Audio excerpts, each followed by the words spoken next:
I just want to introduce the professor. I've only known her for 5 months, but we met in the same room that Roseanne was in Nicosia for that event. Yes, you remember that event, colleagues. So it's only been 5 months, and I had the pleasure of meeting the professor in South London for a coffee just a few months ago in September, just to learn more about her.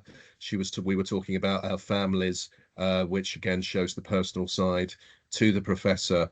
I'm looking forward to hearing her, and I'm delighted that BERA and CCEMA have given her this opportunity as president to give the annual seminar this evening.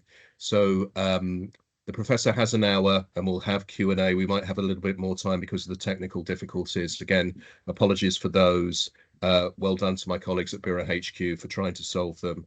And I hand the virtual space over to Professor Iman, and I look forward to her talk today. Good evening, everyone, and welcome to my presentation on the BERA CCEAM joint symposium.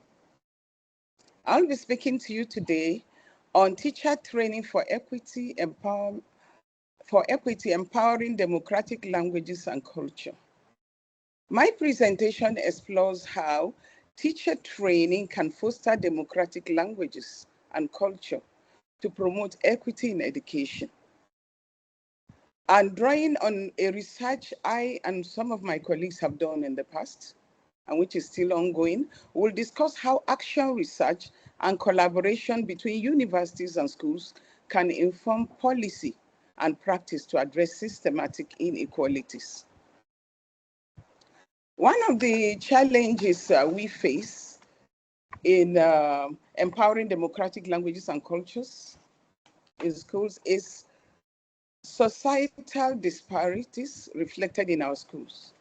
Our schools are a mirror of the larger society, and whatever social inequalities you see out there are also manifested in the schools. Like in Nigeria, we have about over 350 ethnic groups. And sometimes you find ethnicity prevailing in the school because that is what happens in the larger environment. And the religious dichotomy between certain segments of the society. Then we also have cultural disconnects, where you see a misalignment between the home and school culture. And this tends to impact on student achievement. And there's lack of participatory culture, which has resulted in limited student-teacher involvement in decision-making process. And systemic barriers also pose a challenge because of unconscious bias and structural obstacles which hinder inclusive practices. It's like in our society, girls and boys grow up knowing their roles in society are different. And this has a way of introducing unconscious bias in the schools, which may hinder inclusive practices. It's not uncommon to hear a teacher tell that girl, you can't sit that way, you are a girl, you know? And stuff like that. Or don't you know you are a boy? Because somebody shows a bit of emotion and maybe cries. And in the Nigerian context, I have mentioned our diverse ethnic groups. Each of those ethnic groups, they have their own cultural norms and traditions.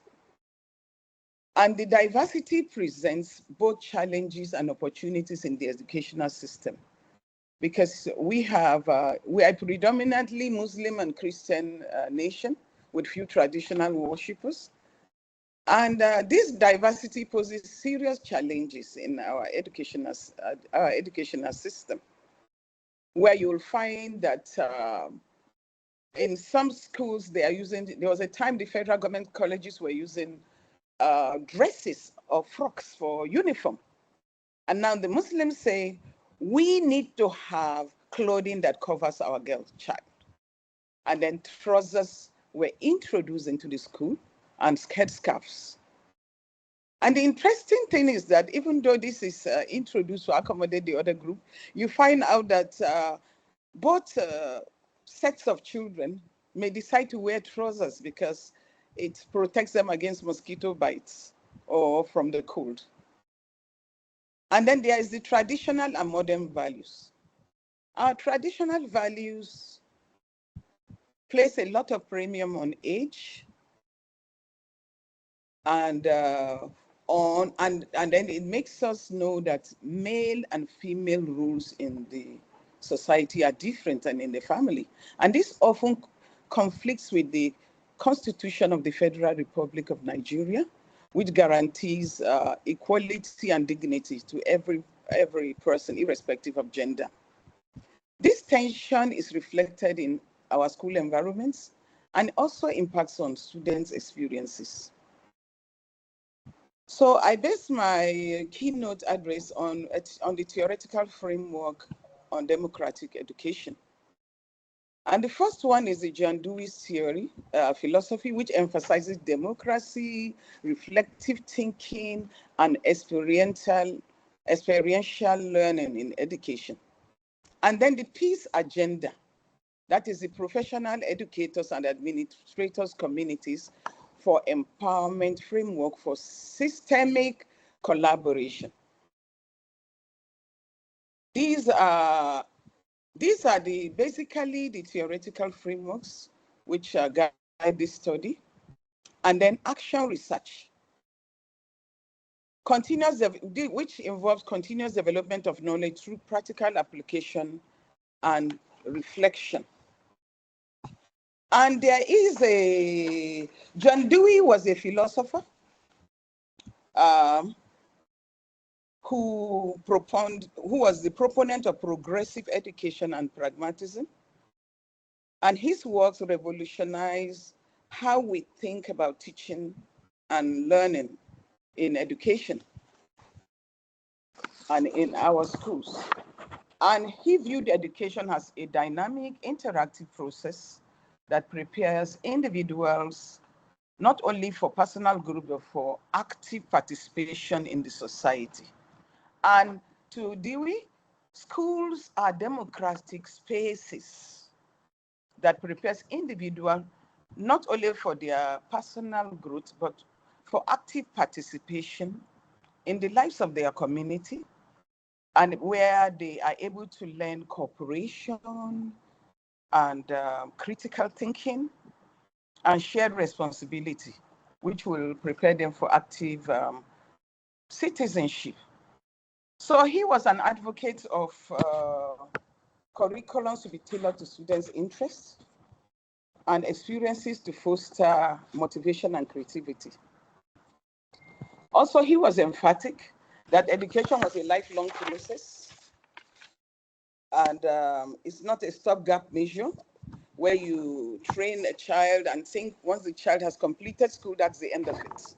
It's supposed to be a continuous thing, and it should involve continuous adaptation and learning to navigate social and physical environments effectively. And Dewey was more concerned about engaging with practicals between theory and practice. He wants to bridge that gap between theory and practice. And that is why the theory is very important to this work. And the peace agenda is a conceptual framework to address systematic inequities through education by fostering collaboration among educators, administrators, and policymakers. So it focuses on empowering educators to create inclusive, participatory learning environments that are by emphasizing the building of equitable and democratic systems within the education and beyond. So So this framework, when you combine the Dewey's theoretical perspectives and the peace agenda with action research, aims to address challenges and enhancing professional practices in our schools through continuous development of knowledge and skills through practical application and reflections. So the role of teachers in promoting equity. Teachers have very important roles. One is cultural competence.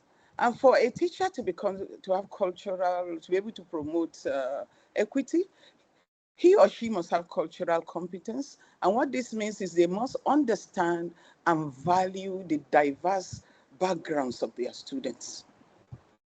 And the teachers must use inclusive practices, whereby they implement strategies that engage all learners on an equal basis in their classroom.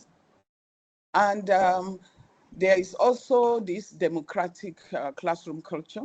I have been on teaching practice once, and a student was asking a question, and then the teacher felt the student was asking too many questions. No, that is not the role of a teacher in promoting equity. Teachers must be able to foster student voice and participatory decision-making in their classroom. They must be able to listen to the voice of students, answer questions, give opportunity to these students to ask them questions. And then another thing a teacher must know in promoting equity is that you have to know when you have this, have this awareness of bias. Each of us has some form of bias in us, but it's more profound in communities where there's a lot of emphasis on culture, religion, and differences. So when you recognize and you address your unconscious bias, that is a way a teacher can use in promoting equity in the classroom. And one way of doing this is to deconstruct whatever inhibitions, whatever thoughts you have in your head, and be able to embrace new thinking. There are current challenges facing teacher training these days, and one is the cultural disconnect. The training we give to this undergraduates doesn't prepare teachers for diverse classrooms. Teachers are just trained, like if we are training, we just train for people to just teach in a secondary school level. We don't think of the fact that these students in the secondary school level are going to come from different groups, different backgrounds. And the teacher, they must be able to connect with the students' backgrounds. So there's this complete cultural disconnect about the kind of students the teacher will face. And then the unconscious bias. When one does not have awareness about the personal and systemic biases, and they are not trained to be able to observe that these things exist, and so that they can be aware of them and be able to address them. So unconscious bias is something that is militating or against effective teacher training, which is a very serious challenge. And then there's the traditional pedagogy, which focuses on outdated teaching methods that don't promote inclusivity. You find the teacher is like a deserted island. He's speaking from the pulpit down at the students who are supposed to be dumb heads and can only suck in whatever the teacher is saying. They are not supposed to be thinking people. They are supposed not to have any thoughts. So, and they don't even participate in group works, in learning together, and even in answering questions in class and the like of them. And then there's the policy gaps. Our schools have insufficient emphasis on equity. in educational policies. So I did a three-stage research. And the first stage of my research was about quantitative and qualitative research design, where data was collected in 2 junior secondary schools in the Federal Capital Territory of Nigeria, which is in close proximity to the university where I work. And then the second stage of the research, although this is, the PowerPoint cannot carry all those details because it will take me more than 1 hour to give that lecture. So this is basically a summary of my work. And I hope I get the opportunity to publish it so that more people can read the details about it. And then the second stage educational lead is the educational leader engagement. So I engage with the educational leaders of those schools, the principal, vice principals, and the heads of department, because they are actually the leaders. They lead curriculum implementation in those schools, and presented my findings to them. And then I also gave them some resources to look at. But I wanted to share a very interesting insight with you. I think it will be worth sharing, even though it couldn't go on the slide because it will take too much of our time. But it's something I can share with you. In the initial assessment I made, I found out that there's an absence of culture of participation within the schools, which prevented the development of pedagogical relationships between teachers and students. And gender discrimination was very rife, and age too was a factor. And when I presented the findings of the studies to the teachers, I found out they were not involved in decision making in the schools. They don't even contribute to whatever was going, and they are not even provided with feedback on what they are doing. So they just do work with trial and error. And then I decided to find out during the second stage of research. I had like a focus group discussion with the education leader in the different schools separately. And what I found out is I will just give you a few tidbits of what they said.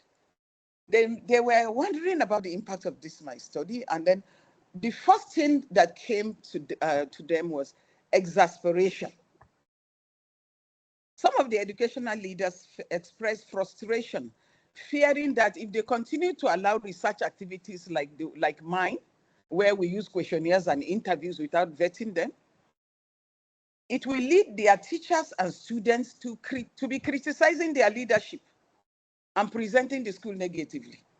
That is the first fear they expressed. And the second one was surprise. They were surprised by students becoming more opinionated, which challenges traditional expectations of students' behavior, because students are supposed to obey rules and regulations, and they are not supposed to speak except when spoken to. And then there was this denial too. And then because they said they treated their students well and they tried to shield them from societal ills, and their teachers follow the curriculum that the school uses, the prescribed curriculum.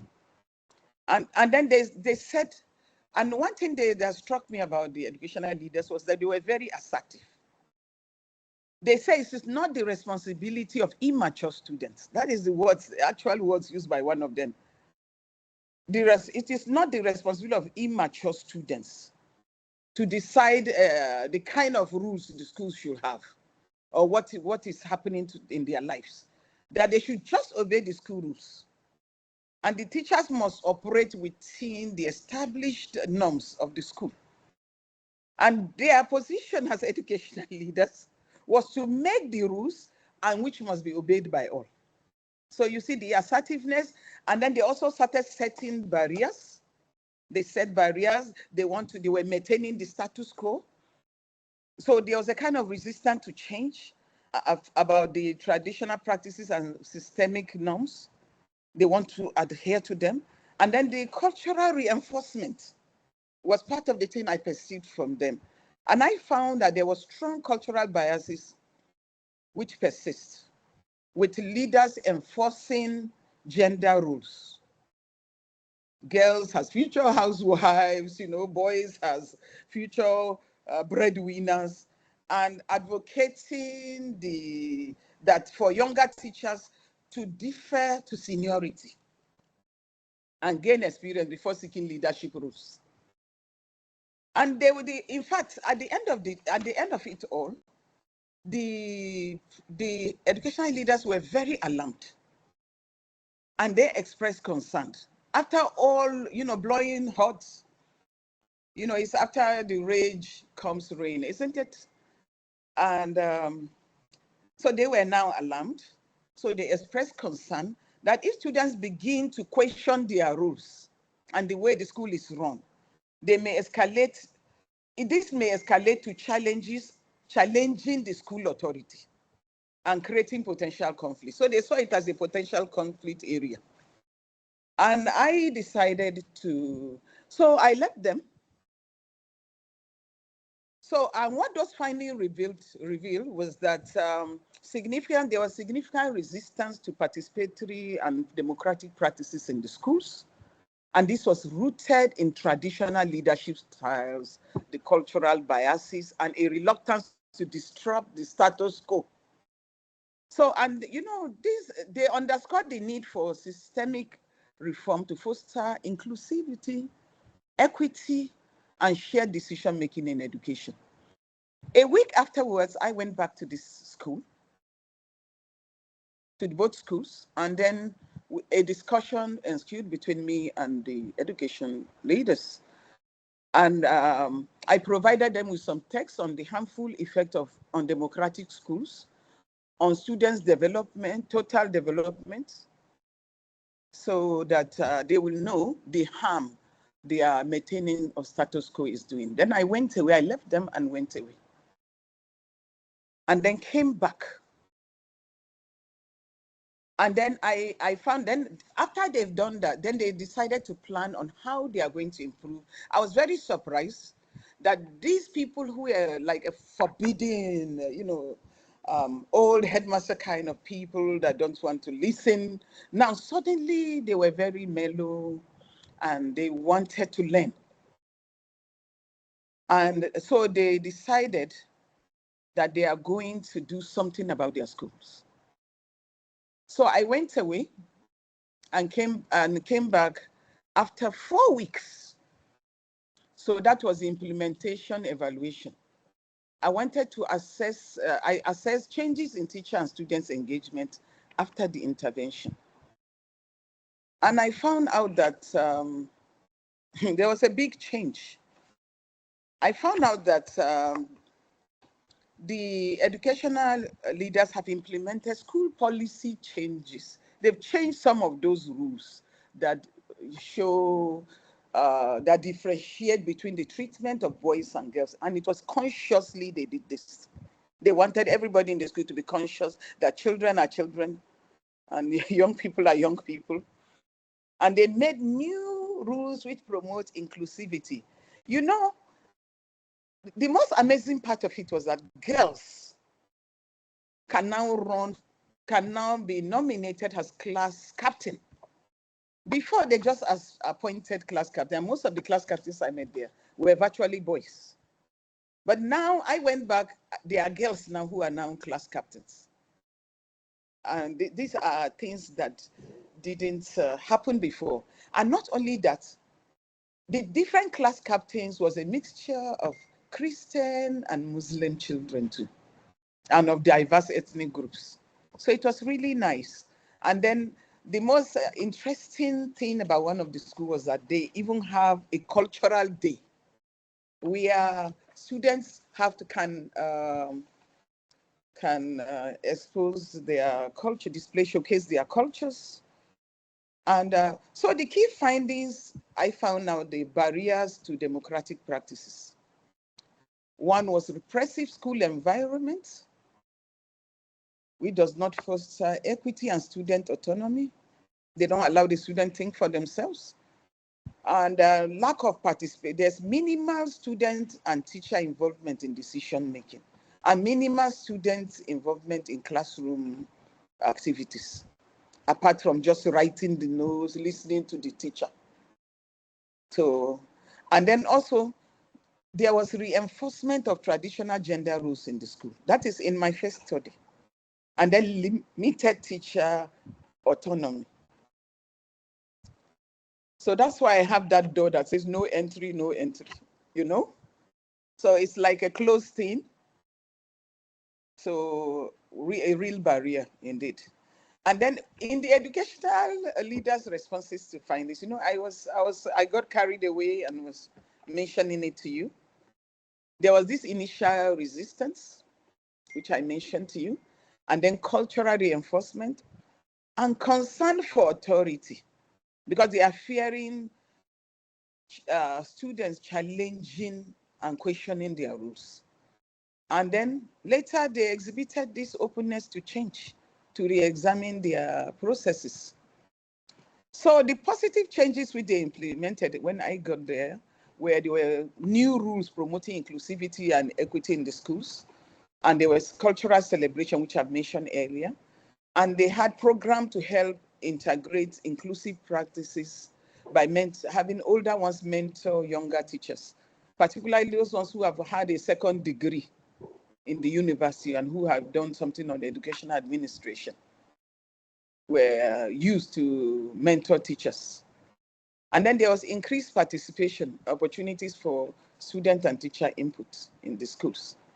So the need for culturally responsive pedagogy. Building cultural divides.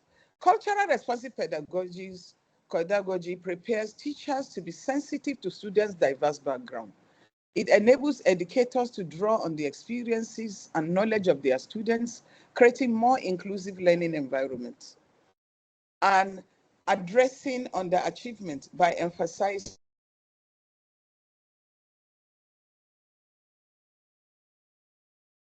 ethnically and linguistically diverse students. This, like in Nigeria, for instance, the part of the country I come from is educationally less advanced than the southern part of the country.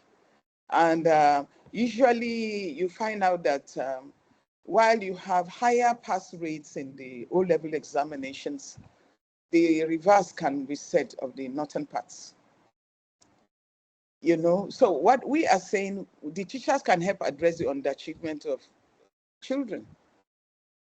This approach also is in reducing disproportionate representation in the special education programs. So there are some strategies for training democratic educators. There is the macro level, which is classroom focus, which addresses inequalities within classrooms. And then there's the meso level, which is community engagement, collaborate with stakeholders beyond the classroom. Here we are, like the collaboration I made with the school, and some of my colleagues who did the same research in other countries did. We collaborated beyond the classroom to see what we can do as a community of practice. And then at the macro level, policy and global collaboration.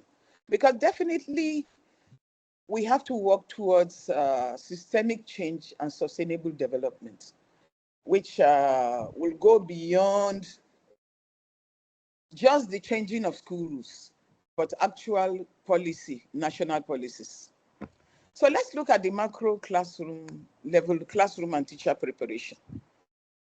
Here, teacher educators work with schools, just like I have done, and communities to mentor student teachers. We always go on teaching practice supervision. So this is where the mentoring comes. So we can have partnership with the schools where we send our student teachers to go and have their practical experience. And then we're celebrating diversity.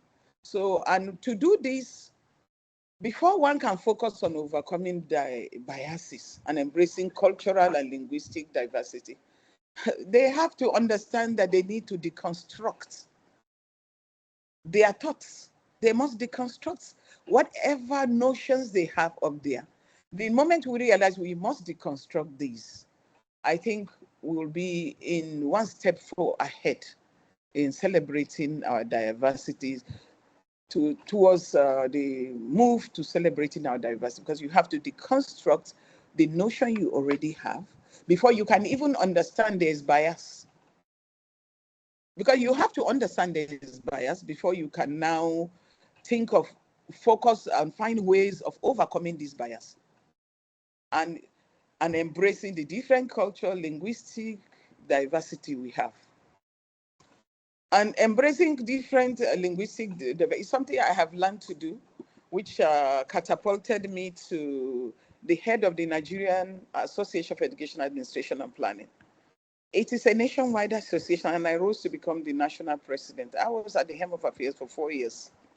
So it's really because I was able to deconstruct. So it's not just about preaching policies. We should also be able to internalize some of these things we are preaching to see how they work. And then critical analysis, combine the Bourdieusian analysis with cultural responsive teaching methods. And at the meso level, community and institutional engagement. Here you talk of universities and schools partner with parents and community members. And then democratizing educational environments, expanding participation beyond the classroom in all educational system beneficiaries. And shared responsibility. We have to foster a sense of collective ownership in educational outcomes. So let's look at the macro level. Here we are looking at policy and global collaboration. What comes to mind readily is Agenda 2030 alignment, where we work towards embedding democratic practices with global sustainability goals, and then establishing communication channels between local and global stakeholders. You know, right now what is happening in CCEAM BERA is a feedback loop and establishing communication channels, you know. So this is very good. And I want to commend BERA for this. And then cultural relevant policies, you know, ensure that policies, programs reflect diverse voices and needs. Like in Nigeria, for instance, we have out-of-school children. They are not really out of school because what they are doing is attending a school that runs parallel with the national education system, which is a religious school of religious instruction, which does not prepare them for integration into the larger Nigerian society. So we have made a policy, but the program to reflect the diverse voices and needs have not been properly adequately implemented. So this is an area of concern to us in our field. And then establishing global partnership with international organizations to address educational inequality. I think we are doing just fine here. And then let's look at the implementation strategies, key strategies. Reassessing school rules, because that is the first place. Addressing practices that promote bias and discrimination. We must address school rules. And then 2, we must empower teachers with culturally responsive democratic pedagogies through professional development. And then we must have student-centered practices that promote activities that celebrate cultural diversity and inclusivity. You know, I got this idea from the principal of that school that now has a cultural day in the school. And then we need to revise our teacher training programs. I've seen a need for that. And this is one place I'm going to advocate in my own university, to equip teachers with strategies to integrate students' backgrounds into teaching. Not just teaching without, you are just teaching, but you don't even understand that there are different kind of people in your class. And they are slow, they are fast learners, they are middle learners, they are people that lose interest if you don't show them some kind of pictures or some audiovisual aids, you know. And then, so they need to revise teacher training. So let's look at collaboration between academia and school, because this is my key area of interest now. Academic researchers maintain closer ties with educational practitioners. to enhance school practices. When you maintain close ties as members of the academy, we maintain close ties with practitioners who are out there in the field, we'll be able to enhance school practices. This networking process can transform schools by bridging the gap between research and practice. It's very important. And then interpretation challenges. You see, practitioners may interpret whatever research findings we bring to them differently. So it's very important that we understand how practitioners think, because this can help us researchers tailor our knowledge transfer to meet schools' needs effectively. And then there must be room for continuous improvement through action research.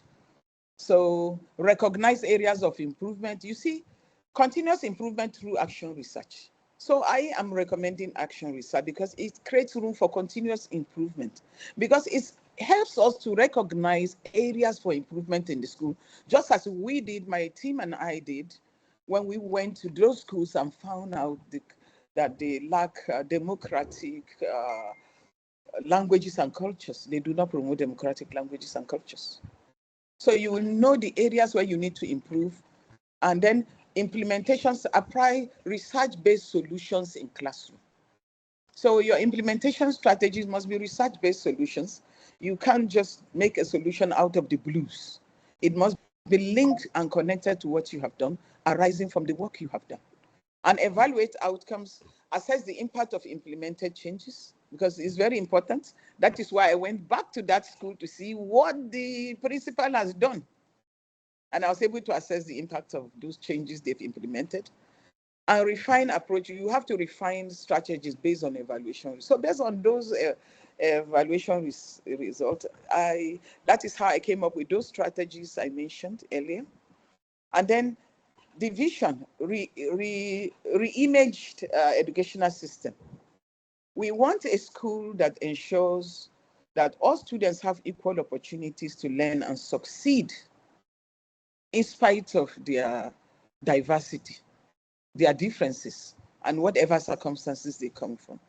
And we must be able to leverage and celebrate this cultural wealth of our students. And teacher empowerment is very important, that educators as agents of change are empowered in promoting equity. And then we must prepare our students for active global citizenship. So let me quickly conclude, because it's like I'm being told we are done. So let's look at it. So the first thing is we must embrace democratic education. How do we do this? We must integrate the principle of equity, diversity, and social justice in all aspects of education. And we must foster collaboration and drive policy changes. I've already mentioned the empowerment of teachers, so I won't go there again. So with these, I want to say thank you very much for listening, and I want to thank everybody who has given me the opportunity to speak and to listen to me. Thank you. Thank you, Professor. Yes.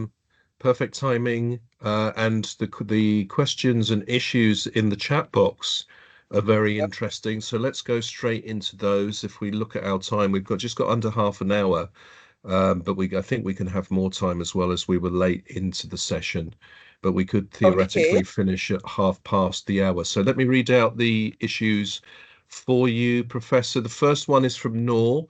Considering that AI has been transforming various sectors, how might artificial intelligence be utilized to address and mitigate equity gaps within our education system? Thank you, Noor. Yes. Mitigating AI is not an end in itself.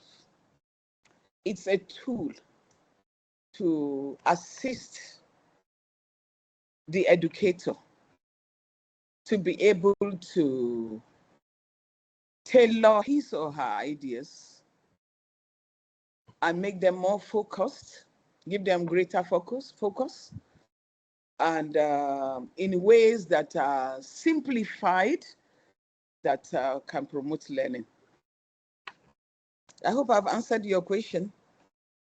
Nor you can come back on that in the Okay. chat box. Thank you, Professor. I even want to, is it possible?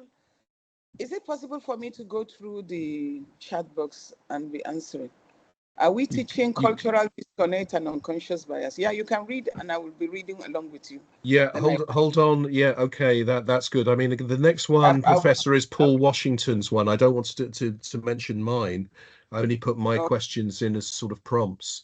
So if you scroll down to Paul Washington Miller, he's asked two questions, and the first one is, what are the primary equity issues in schools in Lagos, Nigeria? Okay, you see, Lagos is a very cosmopolitan area. Yeah. There are different ethnic groups living there. And but it's a place that belongs to Yoruba people, the Yoruba ethnic group. And the Yorubas are largely Muslims and Christians. But then in Lagos, you have a lot of Pentecostal churches, Christianity, all these faith-based religious centers in Lagos. And so what are the primary equity issues in school? The primary equity issues in these public schools is that people are concerned about, in the public school, they are concerned about how native children, the aborigines, can go be given places over and above other students who come from other ethnic groups. So there's this deliberate discrimination going on.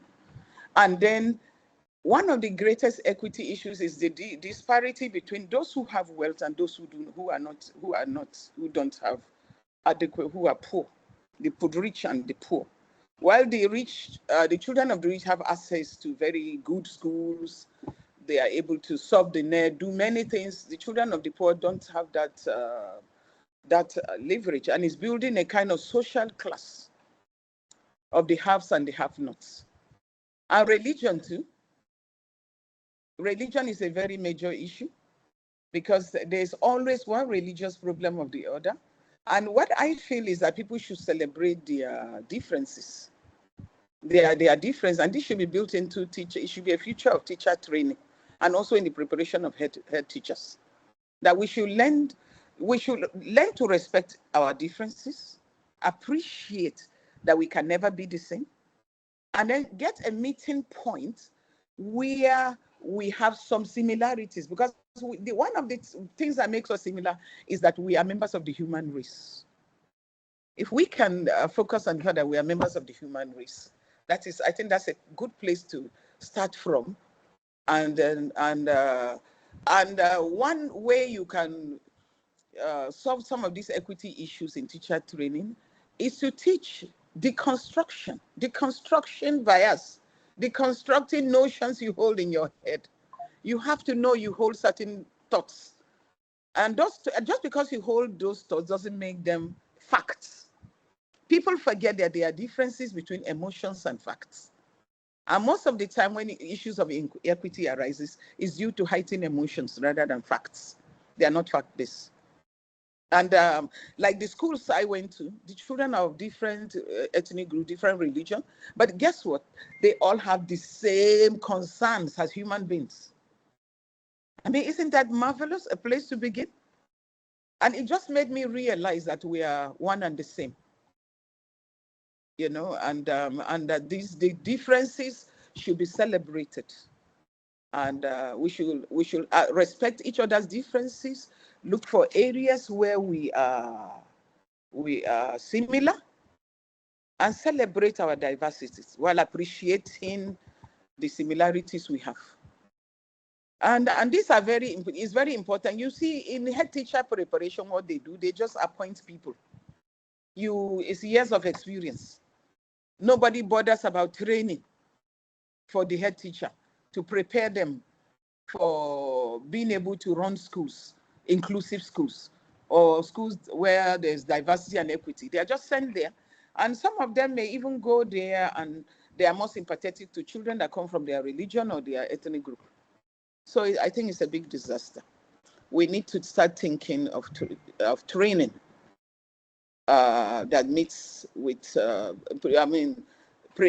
improving on our training, revisiting our training program in the schools, in the universities, and in the colleges to see how we can help foster diversity. And that notion of continuing professional development, Professor, I think is very important.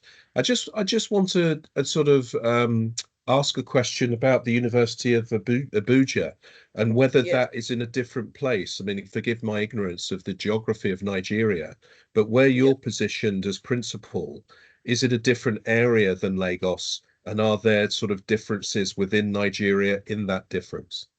Yes, Abuja is the federal capital of Nigeria. And I am based at the University of Abuja, which is a public university in the Federal Capital Territory. And I'm also the director of the Institute of Education, where I have 8,000 students under my watch and about 600 teachers teaching various courses and 19 programs in all. And diversity for me, equity is something I'm always promoting among my teachers because it makes the students appreciate you better. And they want to cooperate, they want to learn, they want to ask questions. And I think I'm not blowing my trumpet, but I want to assure you that since I was actually sent to that center on a rescue mission because I was a director there 20 years ago. In fact, I was the pioneer director of that center. So there was no reason why I should go back there again. But my VC called me. I was in UK then. Said, please come and save this place. It's falling apart. And that was how I got there. So Abuja is more national than Lagos. Abuja belongs to all of us. And those schools I went to, interesting thing is that they have people from every ethnic group. One was a public school, one was a private school. And each of these schools have different ethnic group, different religious faiths. And one thing is common to all these schools.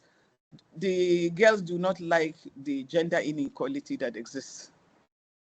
Even the boys feel the girls are let off the hook and they are given more work. So I think for both sides is that. And then one thing is that the students don't want to be asked to attend religious meetings. They don't want to be coerced. They want to decide whether they want to attend a religious gathering or not in their school. Because what the school does before, they just structure you, Muslims go this way, Christians go this way. It doesn't matter the kind of Christian you are, whether you're Catholic, you're Pentecostal, or an Adventist. So it doesn't really matter. So these are the kind of things we face. Professor, you can blow your trumpet anytime you like. Let's move on to the next question, which is from James. As you can, if you might be able to see it in the chat box, I'll read it out to you. To what extent can we rate student voice in the Nigerian school system? Well, students' voice, there's a near absence of student voice in the Nigerian school system. Because what happens is that students who try to have a voice are seen as trying to cause confusion and create trouble. They are seen as troublemakers. And what I have learned from experience is that those people trying to ask me are not really troublemakers. It may be they want to learn more. It may be they have a nagging question or they don't understand. And all it needs is for the teacher to be or the school to patiently listen to what they are saying. If you don't listen, when you listen at people, you will never get what they are working on, what they are thinking. But when you listen to them and try to digest what they are saying, then you will now make meaning and understand, but not from your own point of view. It shouldn't be from your point. That's why I said we need to deconstruct our methods of our ways of thinking. And I want to share one interesting tidbit. I'm sharing this with them. I don't want you to be embarrassed, Richard. Richard and I were in a cafe, and then Richard said, he looked around. Guess what? Do you know I was the only Black woman in that room? Not only was I Black, I was also wearing a hijab. And then he asked me whether I don't feel strange. He's wondering why I should choose a cafe where it's predominantly white. I didn't go to somewhere. He was just concerned. He was speaking out of concern for me. And then do you know what I said? I said, no, Richard, I'm very comfortable in my skin. In fact, I didn't even notice that I'm the only black person. That was the time I looked around, and then I started noticing. I did not notice their skin color when I went there. Because I go to use the library and I love that cafe. Because of the service is very nice and the people, they are pleasant. So I never thought of it. And I wasn't looking for, oh, where do I go that I will feel more comfortable? I took it for granted. I will be comfortable in that kind of environment. I didn't even give the environment a name. It was just a coffee shop. And that's the And way I felt. and Yes. the coffee was very nice, my friend. I mean, it's an Yeah, I interesting like that place too. yours is an interesting observation because it was educational for me, in the sense that Yeah, that's how I I felt. just looked around, and although there was multiculturalism in the room, I guess Yeah. being in that part of South London as well, which you would have thought would have been slightly more culturally diverse, perhaps it was the environment, and interestingly, an environment of learning within the library. The library looks a really nice sort of area for resource, the cafe downstairs and the library on the ground floor. And I think there's a first floor as well. So that's Yes. fantastic. But it's very interesting, I think, to then look, certainly from a London perspective, who is actually using that social space as well as the educational space. Yeah, but the area there, the whole of that area is predominantly white. Mm, And my son lives there with his family. And the neighbors are nice. mm. I don't even remember that we are the only black people there. But my son and the wife are conscious that they are the black people on the streets. But I'm not. Mm. Grandmama.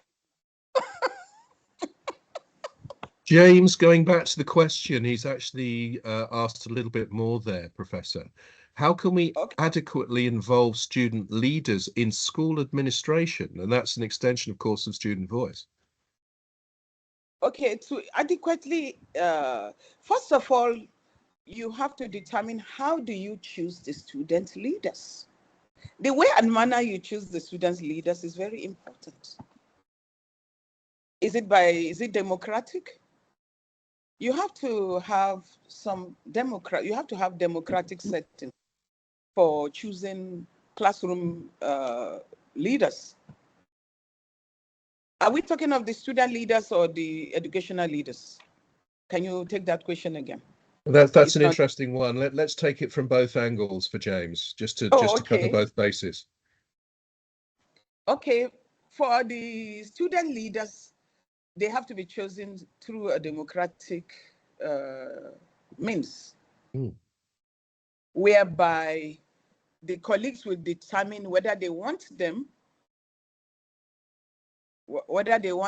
and they should be able to put themselves forward and then be able to tell the colleagues how they will, and they should be taught how they will be able to explain to the students what they are going for those offices will do for the community. And the students should be taught should be explained how to understand these things, because if you teach people to be able to deconstruct bias, you teach democracy, people will grow up into the bigger educational system, no, into the larger nation, and be able to seek for electoral offices and be able to demand accountability from leaders. So we start teaching them in the school first. We have to start there. And when you do that, you'll be able to build leaders. Mm. So leaders must be built. Maybe I didn't want to go into A, B, C, D, but it's very important in that training. And then it will take a long time, so I won't even bother going there. And then the next one is for the educational leaders. I feel there should be some extra qualification and preparation that prepares them for the job they have to do. They have to know some theories. They have to know how to apply this. They must understand actual research. And there are many, many things that, and there must be people who have received capacity building that have helped them, that will enable them to understand what bias is and be able to recognize it and be able to promote equity and inclusivity in their schools. So training is very important. Yeah. And that actually goes back to one of the questions that I asked. Colleagues, we've got 10 minutes. So again, if you want to raise a hand or write something in the chat box, we still have time. But I'm going to go back to one of the questions that I put into the chat box, and it relates to cultural disconnect and unconscious bias in classrooms, let alone lecture theatres. I mean, are we teaching cultural disconnect and unconscious bias in classrooms, let alone lecture theatres, let alone to our teacher trainers? And what is the solution here if we're not? I think we are teaching cultural bias. In our educational system, we are trying to create English men and women out of our students, forgetting they come from certain cultures and their cultures are also relevant. Yeah. So there is a cultural bias. And we think the British way or the American way is the best. So even this is reflected in the way we teach our students. But I believe in some measure of culture. So that is why you find I'm very unashamed to wear this hijab and go to wherever and dress the way I want to dress, because that's how I feel. And I want people to be able to display their own culture and how they feel. And we should be able to accept each other and tolerate. And that's one thing I think Belmas does a lot. They tend to appreciate this diversity with their cultural nights. Because there's this cultural night where you wear your traditional clothes, and then we have people wearing the skirts, like the piper, the Scottish kilts, I call them. That actually leads me. I'm going to give an opportunity for Roseanne and Marlon to come back before you have the last word, Professor. But my final question that I'm going to pose here sort of leads on from what you've just said. Do we need to decolonize to bridge cultural divides? Does Nigeria have to decolonize to bridge cultural divides? Well, Nigeria is a colonial creation, and much of our educational system derived from the British colonial masters. And although in 1969, we had the first curriculum conference saying the kind of educational system we have does not address our national needs and does not reflect our aspirations and our values. But up till now, the way we are, we have not been able to completely divorce ourselves from the colonial mentality of certification. You know, because the British system had a lot of focus on certification because they need workers in the civil service who is serving the civil service. Education is not thought of as something that should give you, what do they call it? Give you extra leverage in the sense that it trains you to be a total human being. It's supposed to give you some form of qualification that can allow you access certain provisions or privileges in the society. So I think there's a need to decolonize, definitely. Thank you. Okay. Carry on, Professor. Sorry, Professor, to interrupt. Carry on, please. No, that's okay. No, that's okay. That's okay. The students' voices in our school term students' activism. How can we adequately involve students? I've already said this, I think. Let me see, is there any other thing I haven't said? We really need to decolonize. But you know, I never really understood this decolonization thing in bridging cultural divide. But today I do. You know, I'm not a fan of because everywhere I go I travel outside the country, decolonization. And I was just saying, oh my God, don't we get any other thing but decolonization? And then now with the discussions going on here and Richard's contribution, I can see there's a need to decolonize the Nigerian school system. Well, Marlon might have something to say about that, but let's hand over to Roseanne to say a few words. Thank you, Roseanne. Well, This has been a very interesting lecture or delivery, I would say. It was very interactive, although we could only do it through messages. Thank you, Hiram, for your time, for your preparation. Thank you, Richard, for taking care of this, for being so organized. I wish all the attendees, I'm sure actually that it was a very fruitful and interesting presentation. Well, this is my conclusion. I wish us all a very good evening. Greetings from London at the moment, from very cold London. And hopefully, Roseanne, you can get home through the protests. Pardon? Hopefully, Roseanne, you can get home through the protests in London. Oh, yes. Wow, the protest yes, going yes. on. There's a protest? No, they're okay now. They're okay. They went to rest, I guess. Yes. Thank you, Roseanne. Marlon, are you still with us? Marlon might have left. He might be here. Might have lost contact. Yes. He's gone. So, or he might be here, but he might have had technical issues. Professor, I'd like to give you the final opportunity just over the last couple of minutes, just to give us some takeaways from your brilliant presentation today, and to send us on our way with a few reflections that we can ponder over, and hopefully we can continue to debate in not only CCEMA but other forums as well. Oh, okay. What I will say is today on a final note, my keynote reaffirms the pivotal role of education in fostering equity, diversity, and democratic processes. And teachers and educational leaders play a crucial role in bridging systemic gaps and dismantling cultural and structural barriers and promoting inclusive practices that honor diverse languages and cultures. Despite the persistent challenges we are having in the schools, in the Nigerian secondary schools, in achieving equity, the integration of democratic principles into teacher training and policy reforms holds a transformative potential. That is what I want you to take away from here.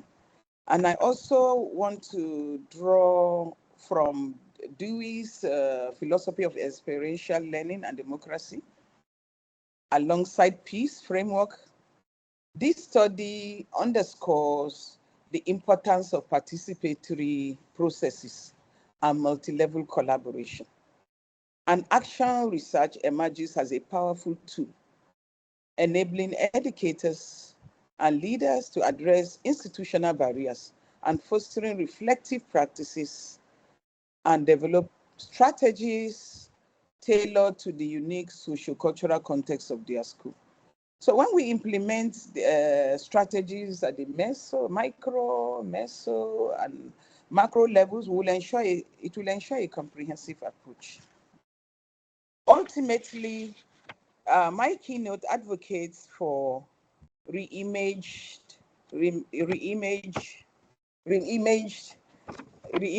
the educational system that positions teachers and educational leaders as agents of change. So when we equip them with tools, frameworks, and reflective practices needed to nurture democratic languages and cultures, we can create inclusive learning environments and empower students to become active, critical participants in their communities and in the world. So my vision for democratic education is rooted in equity, diversity, and social justice. And this is vital to reversing global inequalities and building a sustainable, just future for all. Because there's a lot of injustice. That's the topic for another day. Thank you very much. And thank you, Thank you, Professor. That was fantastic. Thank you. You've got a lot of love out there. I can see people clapping virtually, and I can see people clapping again through pictures. I think, again, colleagues, thank you for your patience and understanding with the technical issues. Thank you for the comments in the chat box, and thank you finally to the professor for a very educational, insightful, and evidence-based presentation, which again gives us a global perspective, and I found fascinating and informative as well. So again, everybody, thank you for coming. I think the organisers are going to hang around for a debrief, but I'm hoping that you will carry on looking out for CCEAM and BERA events in the future. And I'm hoping that this seminar will run again next year between the two organisations, because I think, and I'm hoping that this series will evolve over time with other equally as interesting people within CCEMA and BERA. Thank you, colleagues, for attending. Enjoy the rest of your day. I asked the organisers just to hold on so we can have the debrief. But thank you for coming, everybody. Take care, and we will see you soon. Bye-bye. Thank you. Bye, everyone.